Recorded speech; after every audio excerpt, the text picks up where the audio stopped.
Hey there, Crown Crew, it's your host, Crown, back with another set of incredible stories that you just won't believe. Today, we're diving into a mix of humor, drama, and a dash of sweet, sweet revenge.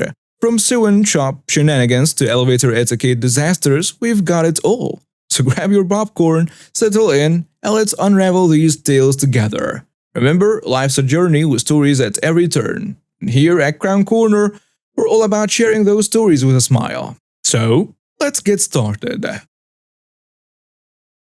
This story was not carried out by me as much as by my mom in an event when I was around 3 years old.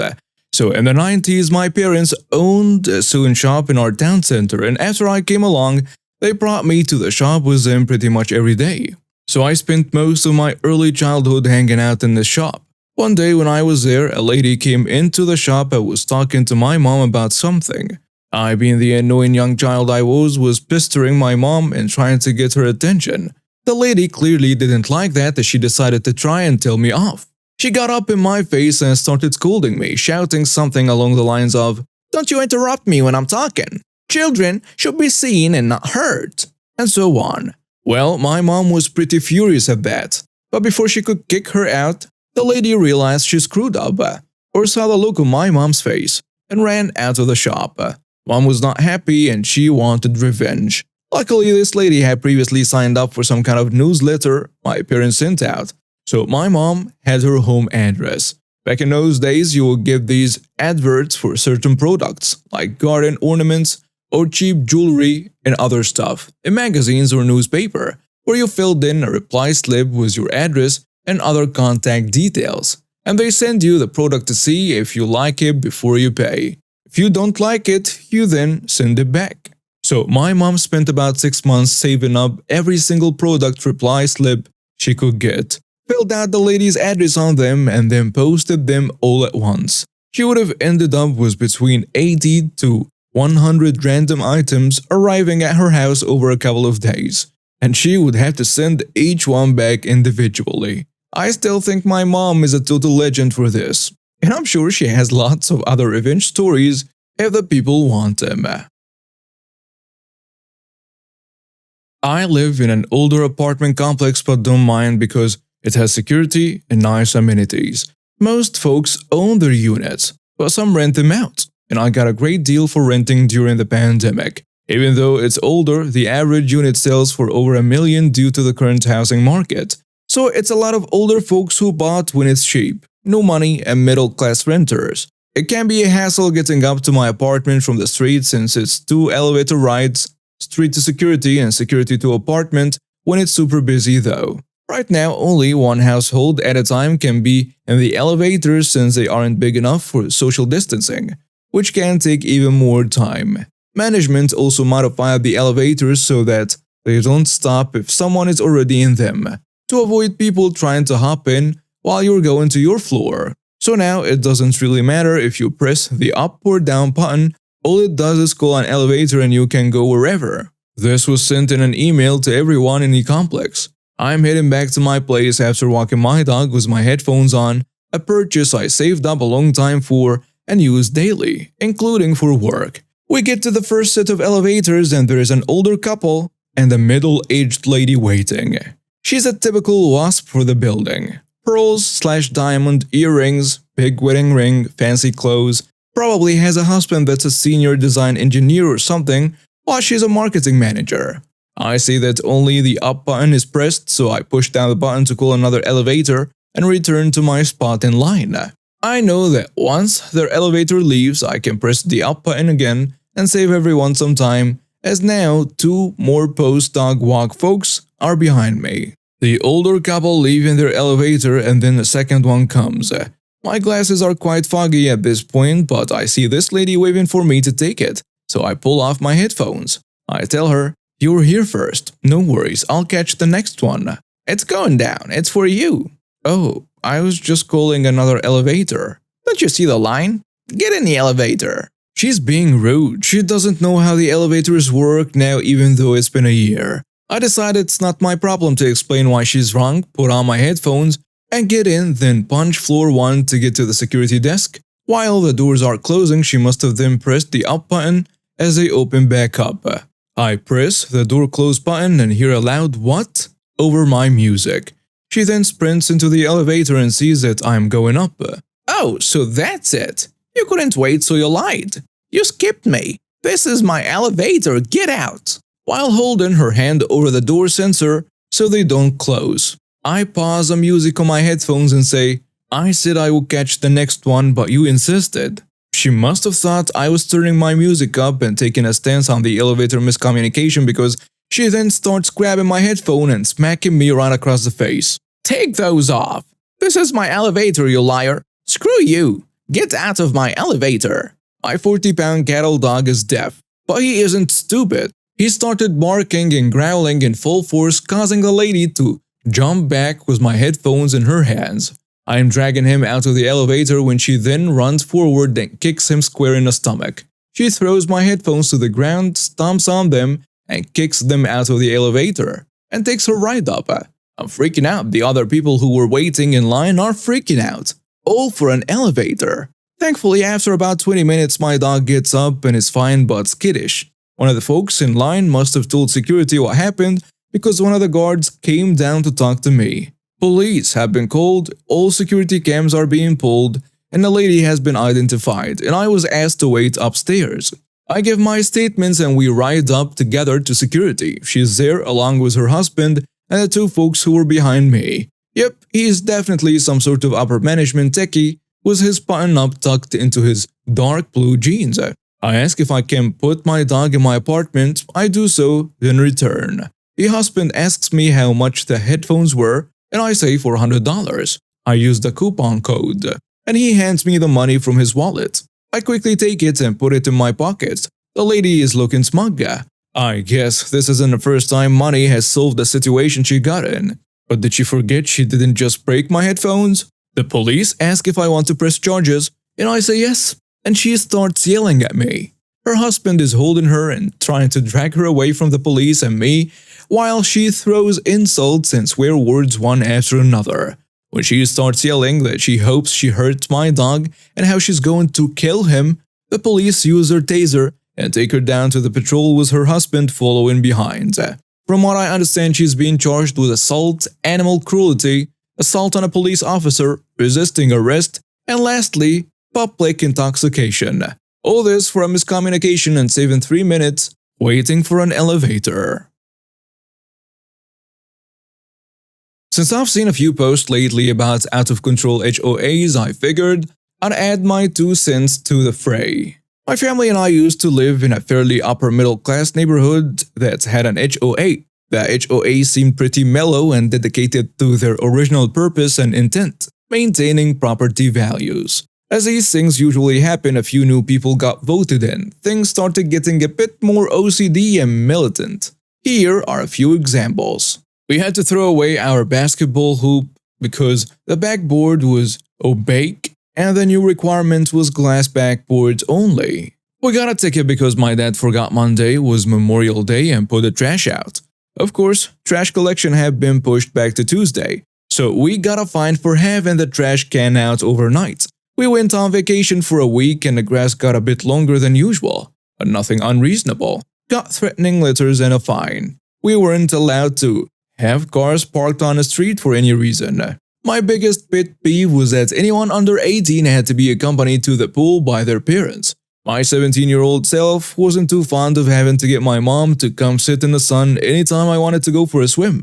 Nor was she. I was on a Navy JROTC field trip to a naval base that I will leave unnamed for anonymity reasons, and stumbled upon what I still regard to be one of my greatest ideas. I was in a Navy exchange, basically Walmart for Navy personnel, looking at some of their surplus stuff when I came across an ejection seat dye marker. These are those very powerful dye markers that are attached to ejection seats so that in the event of a water landing after ejection, the pilot can be found easily, floating in the middle of a huge patch of green dyed water. So I bought it for $8, a bargain at any price, and I took it home.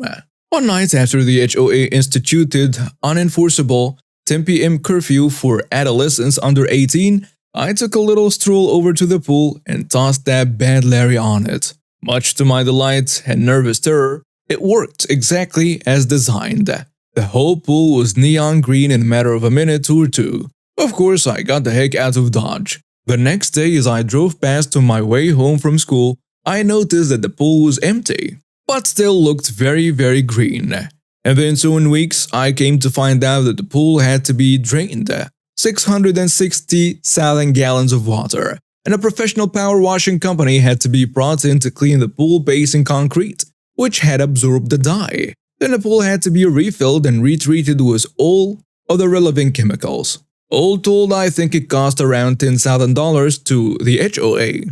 2 years later, the HOA president was busted by the IRS and arrested for embezzling $70,000 worth of HOA funds.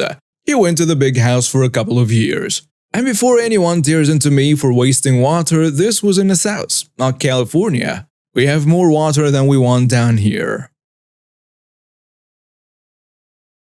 Some years ago, I rented an apartment with an assigned carport. Now this is in Southern California where everyone owns a car and parking was very tight. Each apartment was issued a parking permit and no permitted cars were allowed in guest parking, of which there were very few. A few weeks after I moved into this apartment, I arrived from work only to discover a black Honda car in my carport. I frustratingly had to park on the streets a few blocks from my apartment. I called the management and was informed they could or would do absolutely nothing about that Honda in my carport. The most I could do was to place a note on a windshield asking the owner not to park in my carport and informing the owner that I would rent the carport to him for $20 per day or any portion thereof. Some few days later, that Honda was back again parked in my carport. This time, knowing that the management would do nothing about it, I set about devising a plan of my own. I placed yet another note on a windshield demanding $20 carport rent and then removed the valve cores from all 4 tires, removing the air, and all of the tires were flat. Then I went into my apartment and went to bed. After a few hours, there was a knock on my door. I opened the door to find 2 police officers with a young man standing behind them. The police inquired if I had done anything to the Honda car, and I stated that yes, indeed I had. I had removed the valve cores of the tires and they were flat. The police then stated that this young man with them was prepared to press vandalism charges against me for vandalizing his car. I replied that if the young man was to pay me for the carport rental as I demanded, then I would return the valve cores and fill his tires. Else, he could go right ahead and charge me with vandalism and then wait for the time required to call a repair truck and pay for the repair truck to refill his tires. Also, I would wish to charge him for trespassing. The police officers and the young man stepped away from my door and discussed the matter. Then the officers came back to my door and said the man had accepted my demands. I then went to the Honda, replaced the valve cores, refilled the tires, and the man paid me my precious $20, all under police supervision with smiles on their faces. That Honda never parked in my carport again. I've never been on great terms with my sister Becky's second husband, Bill. He has an inflated ego and he will talk about his time as a Marine as if he was a war hero, when in reality he had a paper-pushing job stateside, had issues with authority, and was a failure to adapt. Normally my mom hosts Christmas. Becky and Bill stay with her from out of state. Due to circumstances, Mom is living with me and I hosted Christmas. I told Becky and Bill they should stay in a hotel. Bill was adamant that if they couldn't stay with us, then they couldn't afford to come to Christmas. I said they can camp in the living room. When they arrived, Bill said he needed a bedroom. He was insistent that it's proper for kids to give up their room. I said no. Without my knowledge, he convinced my kids it would be fun to camp with cousins in the living room. Fine, I wasn't going to make an issue of it. On the 24th, we hosted Christmas Eve. I have a brother, Michael, who was injured by an IED in Afghanistan. He has a brain injury. Michael isn't a fan of Bill. During one of the first times they met, Bill went off on how gays serving openly was an insult to veterans like us. My brother asked why. Bill gave some reason I don't recall. Then my brother simply said, "I'm gay," and Bill quickly changed his opinion in favor. Since that conversation, Bill has been extra goofy around my brother. I believe in an attempt to smooth things over. One of Bill's favorite things to do is to try distracting Michael's service dog. He will always say he's joking, that he's testing how well trained the dog is, keeping the dog on her toes and so on. Bill claims only fellow veterans will understand that. This visit was no different. As usual, Bill ignored Michael and his husband asking him to stop. I asked Bill to take something seriously for once. Michael could get hurt. Bill proceeded to imitate Michael's stutter, dramatically exclaiming, "Oh no, I'm falling," and pretended like he was tripping and getting hurt. It was cartoonish. It truly pissed me off. I yelled at him to get out of my house. Soon the entire family was packing to leave. I made it clear that only Bill wasn't welcome. Becky and the kids could stay. Becky's stance was, she's an extension of Bill, and where he isn't welcome, she isn't either. Mom wanted us to reconsider and let Bill back in for the kids' sake. I said again, the kids and Becky can stay. Go convince them to stay without Bill. Mom said she's disappointed with me and gave them money for a hotel. She hasn't spoken with me since the 24th. Edit to clarify some stuff. Sorry, I have to add information this way because my comments were removed for not having 100 comment karma. Bill did not receive a dishonorable discharge. He received a general discharge. He wanted to re-enlist, but from I'm aware of, he was essentially administratively barred from it. He tried to join the police academy but couldn't pass the psych exam. About my mom and sister, not claiming my sister is free from all the blame here, but in her defense, our father was a real piece of work. It really messed all of us up. Her first husband was an abusive pig who landed himself in prison. So for what it's worth, Bill is moderately better than the first guy, and Bill isn't all that great.